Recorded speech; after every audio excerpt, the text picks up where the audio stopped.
السلام عليكم والصلاة والسلام على رسول الله. حبايبي عاملين ايه؟ يا رب تكونوا بخير. لو اول مرة تسمعوني انا اي فودة من قناتي كل يوم وصفة، وان شاء الله نقدم لكم كل يوم وصفة، وان شاء الله نخلل مع بعض النهارده البسارية زي ما احنا شايفين كده. واعرفك الوقت المظبوط ان انت تخلي فيه البسارية وتطلع معاكي بالشكل ده.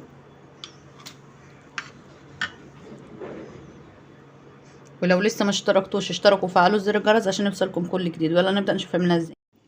ودي اول حاجة جايبين البسارية، جايبين 2 كيلو بسارية كده زي ما احنا شايفين. بسم الله. حاطين صحن كده، وحاطين وملينه ميه، وحاطين المصفى عشان ان احنا نمسكها في ايدينا ونشطفها، او ان احنا نشيل عليها الميه مباشر فتتهرى معانا زي ما احنا شايفين كده. نحطها في الميه ونهز المصفى بس كده معانا، مش هنحركها بايدينا خالص لان البساريه اقل حركه هتهريها، وهريانها ده يعفنها معانا. شايفين الميه؟ فهنفضي الميه ونرجع نملي ميه تاني. طبعا ما ينفعش واحنا بنملي الميه كده نحط البساريه، ضغط الميه هيهري معانا البساريه. خلينا الميه كده وقفلنا الميه، هننزل البساريه تاني في الميه زي ما احنا شايفين كده. مش هنمسكها بايدينا خالص عشان ما تتهراش معانا. وطبعا احنا جايبينها صبحه، نزلت الصبح بدري جبتها صبحه كده زي ما احنا شايفين. بيبقى شايفين دماغها حمرا كده وعينيها تعرف ان هي كده صبحه. وشايفين برضو الميه لسه متوسخه معانا. هنفضي برضو الميه ونرجع نكرر الخطوه ان احنا نملي الصحن ميه ونغسلها لحد ما نفرغ الميه، ونرجع نكرر الخطوه ان احنا نملي الصحن ميه ونغسلها لحد ما زي ما احنا شايفين كده. دي غسلناها كده 5 مرات لما الميه بقت نظيفه معانا بالشكل ده. نحط المصفى اللي فيها البساريه كده على الصحن كده ونسيبها بقى 5-6 ساعات. ننزل اي ميه زياده فيها زي ما احنا شايفين كده. وطبعا احنا عاملين في مصفى فتحاتها واسعه عشان تنزل الميه معانا. انت لو عملتيها فيها ميه ده هتخليها تعفن معاكي، فاحنا هنسيبها 5-6 ساعات خالص ونشوف هنكمل مع بعض ازاي ان شاء الله. وكده زي ما احنا شايفين بعد ما سيبنا البساريه تصفي ميتها خالص، سيبناها 5-6 ساعات زي ما احنا شايفين، ونزلت اي ميه فيها. دلوقتي بقت جاهزه ان احنا نملحها ونركنها على جنب. الاساس للتمليح ملح وشط، واي حاجه هنضيفها التانية ممكن تستغني عنها.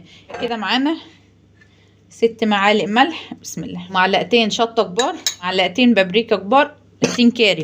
وقلنا ممكن تستغني عن الكاري او البابريكا. نقلبهم كلهم كده مع بعض كويس. يبقى احنا كده حطينا ملح لكل كيلو 3 معالق، وحطينا لكيلو البسارية معلقه شطه، ومعلقه كاري، ومعلقه بابريكا. احنا معانا 2 كيلو يعني مضاعفين المقدار. ومعانا هنا برطمان كده معقمينه كويس. اهم حاجه ما يكونش فيه ميه البرطمان، ولا يكون البسارية عليها ميه عشان ما تعفنش معاكي. وبرده ما تكونش ايدك وانت شغاله مبلوله ميه. اول حاجه طبعا هنحط معلقه من الخليط اللي احنا عاملينه دوت في الارضيه. نيجي ناخد من البسارية بس بالراحه عشان ما تهرهاش. بسم الله. وممكن تقلبي الخليط كله على البسارية وبعدين تحطيهم، تستغني عن خطوه الطبقات دي. زي ما احنا شايفين حطينا طبقه، هنحط عليها معلقه من الخليط ونوزعها عليه كلها كده كويس، وهنرجع نحط من البسارية. بسم الله. وطبعا هي ولا بتقطع دماغها ولا بتعملي فيها اي حاجه، انت بتحطها زي ما هي. نكمل بنفس الطريقه، نحط طبقه من البسارية وطبقه من الملح.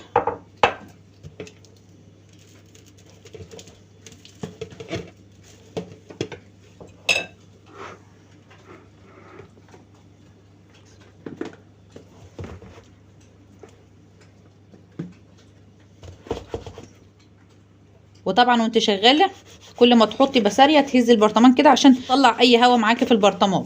انت ما بتكبسهاش بايدك، انت بتهزي البرطمان. وزي ما احنا شايفين كده وصلنا لاخر طبقه.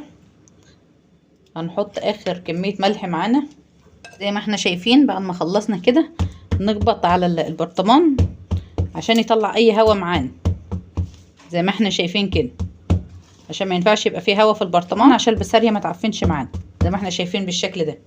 ودلوقتي هنضيف الزيت.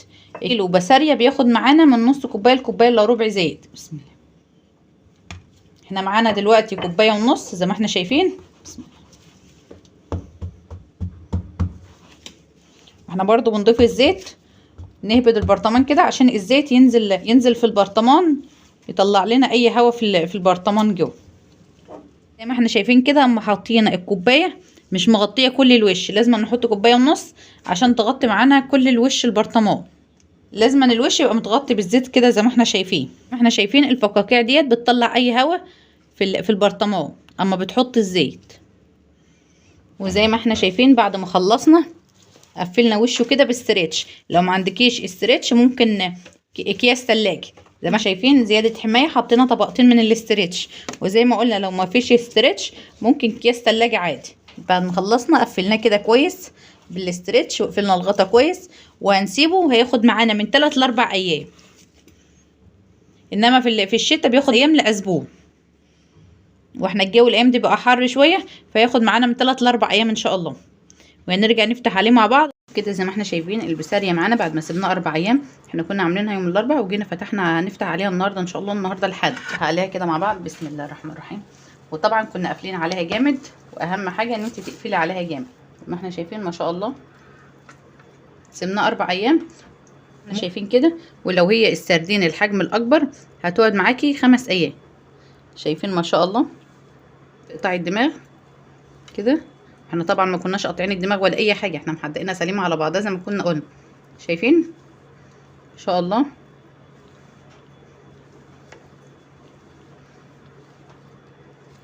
شايفين ما شاء الله وملحها مظبوط جدا. ولو عجبتكم وصفتنا النهارده اعملوا لنا متابعه وشير عشان يوصلكم كل جديد. والسلام عليكم ورحمه الله وبركاته.